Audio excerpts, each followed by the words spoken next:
On the evening of May 9, just half a day after a single T-34 tank rolled through Red Square during Moscow's subdued Victory Day celebrations, something unexpected happened. Yevgeny Prigozhin, leader of Russia's Wagner mercenary group, announced that units of the Russian Regular Army's 72nd Separate Motorized Rifle Brigade had fled their positions southwest of Bakhmut, the destroyed city in Donetsk Oblast, that has been for 9 months the site of the bloodiest battle of Russia's war against Ukraine. A few hours later, Ukraine's Third Assault Brigade confirmed Prigozhin's claims that the 72nd was in flight, reporting their own capture of Russian positions west of a key canal running adjacent to Bakhmut. A video published by the brigade on May 13 showed Ukrainian assault infantry, backed by multiple tanks and armored vehicles, surging forward across pockmarked fields, facing little resistance.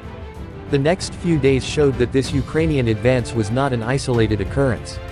Since then, Ukrainian forces have reportedly made significant advances not only on the southern, but also the northern flank of Bakhmut near the villages of Kromov and Bodanivka. Here, according to geolocated footage and Russian telegram channels, Russian regular military units abandoned their positions in a similar fashion. According to the latest official information from the Ukrainian military, Ukraine has taken back more than 20 square kilometers around the city, including positions that Russian forces have held since February. On May 18, the 3rd Assault Brigade once again reported a successful localized breakthrough on the western outskirts of Bakhmut. Meanwhile, however, the battle inside the city continues to move in favor of Russian forces led by Wagner and Russian paratrooper units. Twilight of the battle.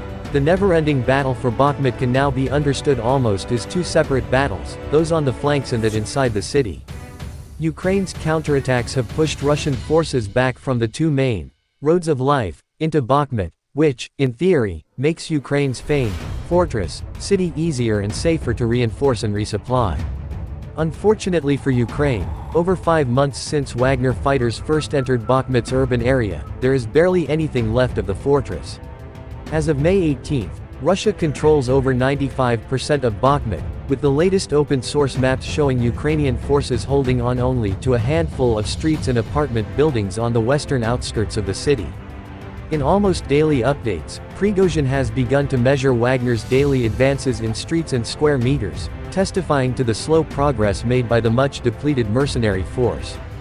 On May 17, Russian sources claimed that Wagner had taken the entirety of a neighborhood dubbed the Nest, where Ukraine had allegedly concentrated a large number of defending units. The Battle of Bakhmut, by now likely the bloodiest single military engagement of the 21st century, looks to have finally entered its twilight.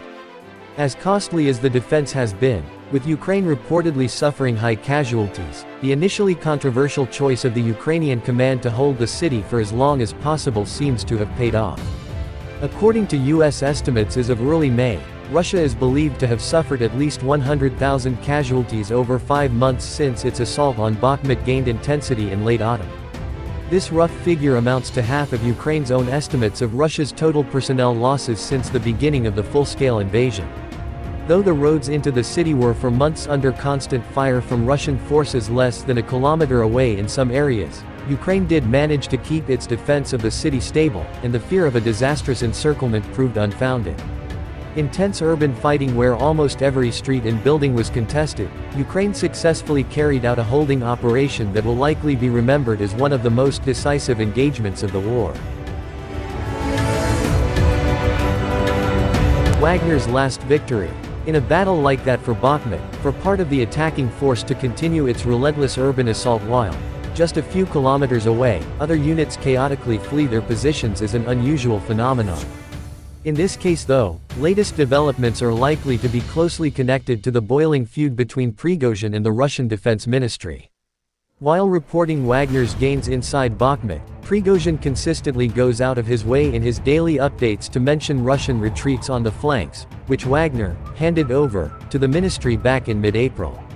In competition with the regular army for favor and resources from the Kremlin, Prigozhin has become increasingly desperate to portray the ministry as incompetent and even traitorous. Prigozhin's main asset is his fighting force, which has been severely attrited over months of heavy fighting, often in human wave-style front-on attacks.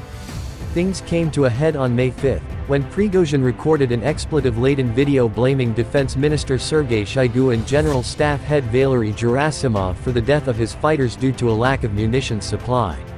In another video message the next day, Prigozhin threatened to pull Wagner forces out of Bakhmut if his demands weren't met, a threat the mercenary boss later backed down on.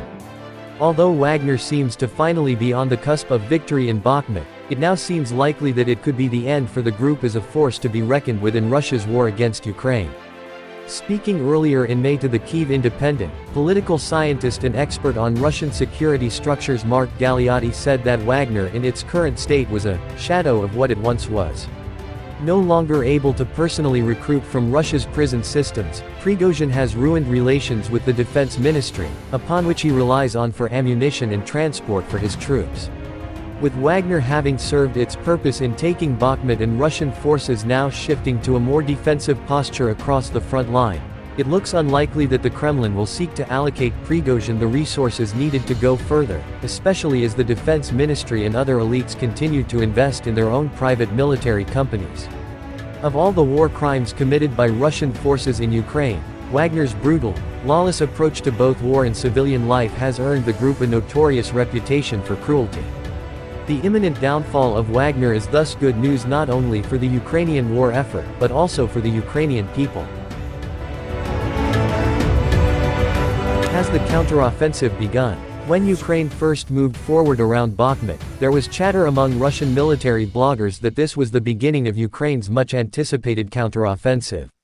In a tone that bordered on panic, propagandist Yevgeny Prigozhin wrote on Telegram on May 11 that Ukrainian forces were making major breakthroughs around Bakhmut, and could soon push so far as to surround the Wagner forces inside the city, in a maneuver much like the Soviet counterattack in Stalingrad.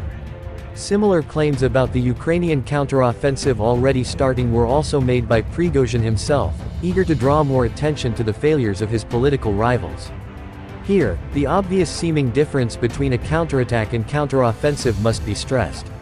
Significant as they were, pushing Russian forces back around Bakhmut for the first time in over half a year, the Ukrainian gains are no more than local counterattacks by the brigades already stationed in these sectors, exploiting Russian weakness and poor morale to regain the initiative. While Ukraine could assign more resources to Bakhmut in an attempt to build on these gains, the large-scale counteroffensive, one which will be undoubtedly spearheaded by fresh brigades and new Western equipment, has yet to begin. Sound military doctrine dictates that the main push should be accompanied by a second or third offensive elsewhere, to distract Russia's defense and force Moscow to spread its troops thin, and the Bakhmut area might be part of Kyiv's plans. But this part of central Donetsk Oblast, where almost every kilometer has been won and lost with massive effort and casualties on both sides, is very unlikely to present an opportunity for the kind of strategic breakthrough that will enable Ukraine to call the counteroffensive a success. Nonetheless, the disunity among Russian forces comes at a highly beneficial time for Ukraine in the context of Kyiv's counteroffensive plans. Having failed to make any real progress in large-scale offensives over winter in other sectors in Donetsk Oblast including Vuhledar, Lyman, and Avdiivka, the regular Russian military has itself taken heavy losses, and has now proved itself vulnerable to targeted Ukrainian counterattacks.